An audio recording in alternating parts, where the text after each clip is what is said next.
Welcome to the Growing Your Financial Business the Woman's Way podcast. I'm Robyn and I was a financial advisor for over a decade. But before that, I was a singer-songwriter. And now, even as a mom of three with a teenager, toddler, and a baby, I run a 7-figure business helping women in financial services grow their businesses and make a bigger impact. In this podcast, I'll bring you financial advisors, industry influencers, and highly successful entrepreneurs to give you innovative strategies designed for women. So get ready to learn how to get in front of the right people, get more ideal clients, and be able to grow your ideal business so you can live your ideal life. Welcome to Growing Your Financial Business the Woman's Way. I'm very, very excited to have, I'm going to look at my notes so I don't mess it up because I've been known to do that. So Julia Chung, she has so many letters at the end of her name that it's going to take a while, but she's a CFP, CLU, FEA. I don't know that one, but I'm glad I didn't misread that and see FLEA, but FEA, TEP, CEO. And she's not just a CEO, but also you're a CEO. You own two woman-owned companies. I mean, you have two companies. So you've had a ton of experience in the financial industry. And you also obviously have all the credibility in the world. And you've co-authored 3 ebooks. This woman has co-authored 3 ebooks, The Art of Delegation, Women in Money, and The Entrepreneur's Survival Guide. So and you have more in the works. So there's more here, but let's just have a conversation because it'll be very boring for me looking at my paper. So welcome to my podcast. Thank you so much for having me. Yeah, I'm super, super excited. So, yeah, me too. So tell me a little bit about, I'd love to hear what you're most passionate about, and especially like in creating these businesses, because so many of the women listening, some of them are going to be new in the industry. Some of them have been in the industry for decades, but we're all kind of having this issue. Like, how do you grow it? How do you keep doing this and do it successfully? So why don't you start there? Well, passion-wise, I love starting businesses. Obviously, I wouldn't have been nuts enough to actually start 2 and run them at the same time. I do. I love doing it. I love disrupting industries and creating new things where things hadn't existed before. I really, really love empowering women. I think there's a lot of opportunities that haven't been given to women that easily could be. So that's a real theme, not only with the clients that I work with, but also within both of my companies to promote and empower women to do well. Tell me about the companies so we know exactly like what are the distinctions? What is it? Tell me about these two. Yeah, well, Spring Plans is a financial services company. It's pure financial planning, what we like to call up here in Canada, advice only financial planning. So it's really clear that it's just purely advice. It's financial consulting is a way to kind of look at it. So we don't manage wealth. We don't sell insurance. We're just purely on advice. And AdminSlayer, which is my other business, is a virtual assistance company. So it helps small businesses succeed and runs the operations in the background. So how is there a connection there? Like why those two? I mean, obviously if you're a CFP and all these things, like it makes sense that you have a financial advice company, but why the admin or virtual assistant? Yeah, that kind of came out of a lot of things. So I think almost anybody else I know who's a woman in financial services, you'll find that, especially when you're starting out, you end up running administrative teams because that's where people like to put you. Oh, you're a female, you should run admin. So I got quite good at admin, but I was always doing administrative work while I was also running my financial services businesses. And I've always felt like, okay, the guys that I see out there, they're not doing that. They hire administrative teams. I want to do the same thing. And yet we always end up in this situation where we're doing both. And what I wanted to do is just have my own administrator. So I hired a virtual assistant who lives near me. She was fantastic. And when I started the second iteration of the current business, I hired her and we launched really quickly in about 6 weeks because I already knew what I wanted, but I needed to get out there and build business. I didn't need to be running my operations. Hired a great administrator and I hired my best friend to be my systems designer and marketing specialist. And we launched in 6 weeks and we're super successful right away. And people said to me, how do I do that? And then administrators I used to train said, how do I get a job like that? And I thought, oh, that's a business. Wow. So are you looking for financial advisors or financial service people, women or people in the industry who actually need admins and you're kind of placing them as well? Yeah, absolutely. That's your target market? That's our specialty. Okay, cool. I know I probably should have done more homework, but that's fine. But that's amazing. I love that. This is such a great topic because this is so It's so typical of us, not just, I'm not gonna say you, those of you listening, because I am guilty of it as well, but so typical of us women, we try to do it all. And it's not just in business. You do that, you're working with the clients, you're doing the admin, you're doing everything that a lot of things that you shouldn't be doing, right? Absolutely. And then everything when it comes to your home as well, like being with the kids, making dinner, doing the laundry. Like because I've had people come and like some of my clients and say, oh, well, because of compliance, I can't hire my own admin. And so I'm like, okay, well, and I like that you have the furrowed brows there, like, let's find a way. But I have heard that. Okay. But let's just say there are some people who can't, I don't know, especially during this crazy time. I'm like, well, then hire someone to do your laundry and make your dinner and do all those other things that you don't need to be doing so you can focus on your money-making activities. So what would you, I'm going to go directly for like, give me some advice to these women who, first of all, think they have to do it themselves or they don't have the money to hire someone. What are some of the things that you've seen, or let's actually start with the excuses why these women don't hire an admin. Let's start with that. I gave you too many questions, so let's start with just that one. Well, the big excuse and a completely logical reason is I don't have enough money to hire help. I have no money. I have to make money. And when I make more money, I can hire more people on my team to support me. But you know what you can't do until you hire more people is make more money. And it is a constant chicken and the egg thing. I completely get that. You're like, so like I literally have $0 right now and you're telling me to hire somebody else. And I can tell you without a shadow of a doubt, because we've done this with multiple businesses, as soon as you hire someone else, you make more money. Unless there's something actually wrong with your business, like you actually have a terrible business. But if you have a good, solid business that people want to work with, then freeing up your time so you're not filling in forms, replying to emails, organizing your calendar, and all that stuff means that you're out there making money. You're spending your time doing that other things, you're not making money. It's the hardest thing to get through, which is why we wrote The Art of Delegation, because it is so difficult to let those things go. It really is, and I understand why. And I actually think that's exactly the same with hiring a coach, right? People say to me, oh, Robyn, I don't have the money. Oh, I'd love to work with you, Robyn. This has been great. Let's say give them something free. Oh, this is so good. This is exactly what I need. I'd love to work with you, but I don't have the money. Like, duh, if you had the money, you wouldn't need to work with me. Like, that's why you need to work with me, so you have the money. And it's exactly the same for having someone do what I called, I better not swear just in case, but the stupid stuff, right? Like I tell my clients, stop doing stupid stuff, but I swear, but stop doing stupid stuff, right? Because just in case, I don't know where this is going, but stop doing the stupid stuff, because if you can free up time, especially for money-making activities, then you will make money. That's another thing I like to say is like when the money-making activities stop, so does the money-making. So what an admin will give you is free up your time to focus on the money-making activities or the things that's going to systematize your business, get you in a place where you can actually grow and scale and make more money, no matter what level you're at. Right? Yes. So, and the next excuse, though, is nobody will do it as well as I do it. I need things to be perfect and under control. And I always say, so can so-and-so, whoever, do this 80% as well as you can? Cool. They cost $20 an hour. You cost $300 an hour.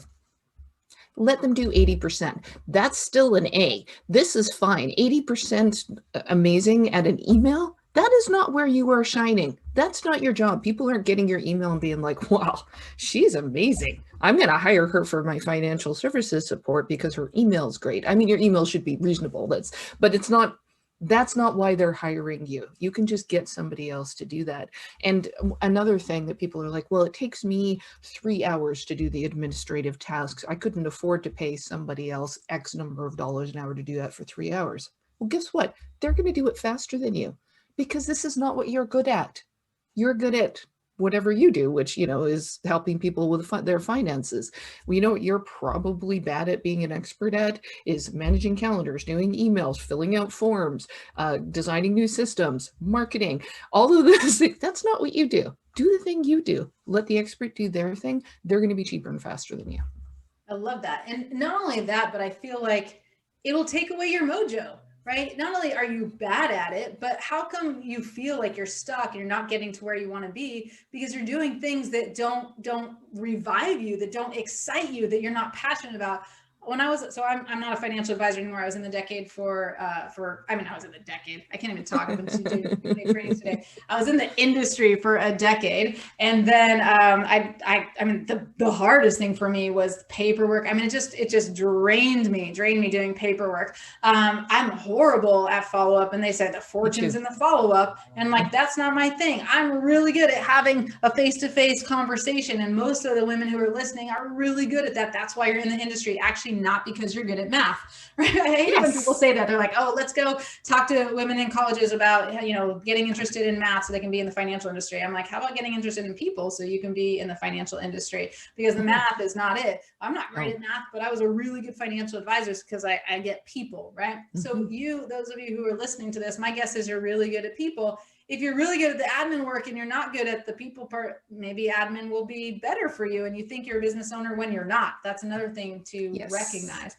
But for sure, like if you're not focused on the things you absolutely love and that you're passionate about, like you're not going to want to be in the industry. You're not going to want to be in the business, which really hurts my mission because I want you guys to stay in the business so that you can actually help increase the footprint of women there. So what would you, so I started with advice, but I said, actually, don't tell me that, but now give them advice. So first of all, you're like, okay, excuse number one is I don't have the money, so I can't hire an admin assistant. It's like, that's why you need an admin assistant, so that you have the money, because they'll do the stuff that you shouldn't do so you can focus on making money. And then the second one you said is that, you know, I have to do it. I'm better at it, right? And you're saying, well, even if they're better at it than you are, or excuse me, even if you're better at it than they are, if they do a portion or like a lower percent, if they're not quite as good, it doesn't matter because it will get it done and free up your time to do the right things. And then they'll end up doing it faster. And that takes training, which is probably why you have a company that's successful. Because I think the third thing, I'm talking about advice and I keep going in all circles, but I got to interrupt myself again. But the real problem is people are going to go like, well, I don't have the time to train them, and nor do I know how to train them. So before you get it, and maybe you can couple this with the advice, tell them like, how do you do that? Or what advice would you give around that? Because I'm sure you are an expert in that area, because that's what's on my mind. No, but that's exactly it. That's the way people say, I have to spend all this time training, and then I have to follow up with this person, and then I have to manage them. And I don't like managing people. I just want to talk to people. And I mean, that is absolutely why we created AdminSlayer, because I mean, I think part of the problem why a lot of businesses fail is because we have these great people who are good at the thing they do. And then we say, and now you have to learn this entire other thing, which is operating a business and all the components of that, from like HR through marketing, through business development, through like all the different things. And you're like, oh, but I just really want to provide people with great financial advice. That's just the thing that I want to do. So I guess maybe I have to go work for somebody else. I guess maybe I have to be part of somebody else's team because I don't want to learn all those things. And my response to that was, well, that's stupid. Let's build something that solves that. Awesome.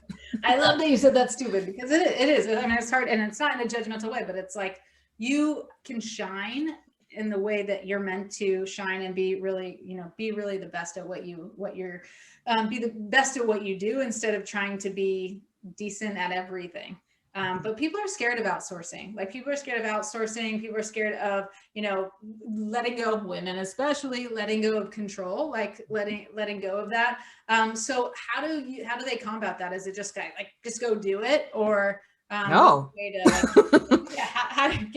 Give me no. I'm absolutely a control freak as well, and that's because I want things to go well. I need things to be right for my clients. So what kind of systems do you need to be able to monitor your business? Because any good business should be set up so that you can look at certain types of reports from your various systems that tell you where your business is at. Where are your clients coming from? What do you know about them? How do you divide up those clients so that you're attracting the right ones? How long did it take you to get from the first contact till they became a client? What sort of services do you provide to them? When's the last time they've been contacted? What kind of money is coming in the door? All those sorts of things.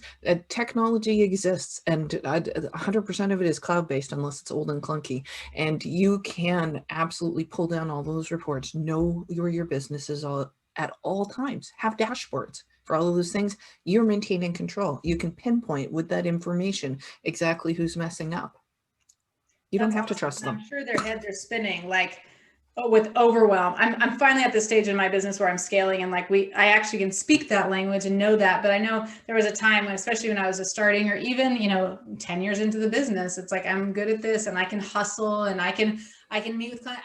I'm good at that stuff, but figuring out those systems and knowing what to do and how to do it, and looking at my KPIs, I'm like, well, it's a KPI. I don't know what that is, So like buzzwords. that stuff, but now it's everything. Like if you don't know the numbers, you don't know what decisions to make, or if you don't know those systems or have those systems. So, I mean, my advice to add on, I'm sure obviously you agree with this because you have a company for it, but is get help with that. I'm guessing that that's what you do. It's like, you don't have to figure all that out yourself. You're like the mentor, and you have the systems to ask them, well, what is it you're doing and how are you doing this, so that they don't have to figure it out. And then they get the help they need, which is basically like coaching, right? To help them create those systems that are repeatable and duplicatable. And I do think that people should work with a coach for that, because there's people out there who implement, and the administrator team is great at that, but there's people out there who design. And I really think that coaches are actually fantastic here. And you can get all kinds of different coaches, so know what you're looking for. But a coach who's going to help you say, okay, what do I want out of my business? Your administrator, if they're really amazing, might say that, or they might just be saying, what do you need your business to do? And then I'll track it. And then you're like, I don't know, right? Because you don't know. So if you're working with a really good coach who's saying, okay, like, this is where you are, this is where you want to be, in order to know that, we need to track these things. And they're going to ask you things like, what's your client experience journey like? And, from start to finish, what's it like to work with you? Knowing that and mapping that out with somebody who's really, really good at this, and I find those are coaches, is really, really important. That's the piece that you need to figure out first. If you can lay that out very, very clearly to your operations management team, they're going to look at that and say, oh, these are the things you need to track. Cool, I have a system for that. And then we'll plot the whole thing out. But if you come to them with nothing, you're going to get a big mess. And then it is stressful. Like, I'm horrible at managing. Like, I have a COO who, like, she does all that stuff. So like, I know my strengths, and that ain't one of them. And so I'm like, I need someone even to figure out the systems. And I got coaches up the wazoo. Like, I agree. Like, you can't, what you do and you have the service you have is really a done for you service, right? Because you get that they do the admin, right? Versus as a coach, and what we do is really telling you what to do, and some of it's done with you, but most of it is not done for you. Like, I don't do done for you stuff, right? So you need that. But if you don't know the how and what to focus on, answer the questions, then you can't actually outsource. And that's the thing that we've had trouble with before we started to really scale, was one, letting go of that, like you said, like being a control freak, but two, like, it hurts my head to figure out, what the systems. We're actually working with a team right now that's helping us, scale so we can make a bigger impact. And, those are the exact questions he's asking us. It's like, well, what is the path? Like, from when they come, start working with you, what happens? And then what are your conversions? And, what's crazy to me in the financial industry, you're taught as a financial advisor, like, you're asking the client about their money. And I even created when I was doing money coaching, I had a program called KIMGYM, which stands for Know Your Money to Grow Your Money. Because I believe that when people know their money, like wealthy people, they're able to grow it, right? So absolutely. You know your money. And as a financial advisor, it's like, oh, duh, the people who have no clue about their money, they're usually pretty much behind. But then as financial advisors or insurance agents, or like, we're in the industry as really an advisor or a coach, right? You're helping that client, but then you don't know the numbers. It's so often that you don't know the numbers. You don't know what your path is. You don't know, like, all those things. So I have, like I said, I have so many coaches. Like, one's helping me with marketing, and then another's helping me to scale and knowing those things. And then we have, we're actually outsourcing as well. We have a bunch of admin and people on the team, because I won't go anywhere if I'm trying to do all those things. Well, and I think that might be one reason why a lot of women who work in finance think, well, maybe I don't need a coach, because I know how to do this. I know how to ask the right questions to my clients. Like, any type of strategy has the same process, right? And so if you really step back and look at it, you say, well, I do strategic planning for individual clients around their finances constantly. So why wouldn't I be able to do that for my business? Why wouldn't I be able to do that for myself? And now I feel kind of crappy about myself. So I'm not going to actually go out and ask for help, because I should know this. I should really be better at this kind of thing, because clearly it's what I do. And I had a great comment from a consultant I used, because I kind of said the same thing at one point where I was like, I kind of do this for other people. Now I'm paying you to do this for me. It feels so counterintuitive. It's like saying, I'm not an expert. And she said, well, consultants who don't use consultants are absolutely telling you that they don't believe in their business. It's like, that is very smart. And it's true. You need that second set of eyes. I don't think it's smart for financial planners to write their own financial plans. You can just get too circular, right? Oh, well, I could do this and I could do that. And then you've got your head inside your software for 6 days and you still don't have a plan. But if somebody else just steps back and gives you that second set of eyes and the ability to give you a perspective that you don't have, you're going to get further. And I think that's what a coach will do for anybody in any business, even if you do the same thing. I think that's so true. I think there's so many advisors out there that are not getting that help. They're like, oh, I can do it on my own. But then they're telling their clients, don't do it on your own. Like, how come it would make sense for you to say, hey, don't manage your money on your own. Like, let me help you because I'm the expert. And then if you're not an expert in growing your business, they're like saying, but I can do it on my own. Like, it's like, that doesn't make any sense. And I also believe in like the universe and the energy and all that stuff. So I feel like if you're telling your clients that, you should hire an expert or an advisor to work with them to get the best result, then you too, just like you said, you should be hiring someone to help you get the best result, because otherwise you're not optimizing. So I love that. That's awesome. So tell them, how can they find you, your companies? Like, what would be the best? I mean, I don't know, is it social media or to get your books? Just tell them what to do. Yeah, absolutely. So springplans.ca is where you can find my financial services company, and adminslayer.com is where you can find the virtual assistant company. You can download the books from both of the websites, and you can find us on Twitter, Instagram, Facebook, LinkedIn, all those things. See that? It's like amazing. Someone incredibly successful actually has a presence online. It's hard to believe we didn't even go there, but that's like so crazy because like people are I think so many people out there are building everybody else's business instead of their own. Just remember, this is your destiny. You get to create this and you get to have the financial success. Awesome. Thank you so much. Is there anything else you'd like to add? This was exceptional. And I like how focused it was. So if you didn't get the takeaways, the main thing is get yourself an admin. Make sure you're not doing the stupid stuff so that you can get the result, and you're outsourcing that so that you can focus on what's going to help you grow your business so you can help more people. Anything else to add, Julia? This was awesome. No, just be brave and have fun. It is fun. I love it. She's rolling her eyes like, that was awesome. Be brave and have fun. Like, no, those are rules to live by. Very cool. Well, thank you so much. This has been awesome. And thank you out there, those of you listening. Make sure you check out her books, check out her websites, and see what she's doing, because it's really amazing. Thank you so much for contributing and also making an impact in the industry and helping more women succeed. All right, ladies, then we will say goodbye and head off. All right. Bye. Bye. Hey, it's Robyn Crane here. And if your big goal is to increase your revenue this year and grow your business, then make sure to attend our next event coming up soon. Go to femalefinancialadvisors.com to learn more about how you can explode your financial business and get more qualified prospects, convert more ideal clients, and create your ideal business so you can have your ideal life. Can't wait to see you at the next event. Again, go to femalefinancialadvisors.com to claim your seat so you don't miss out. I'll see you there.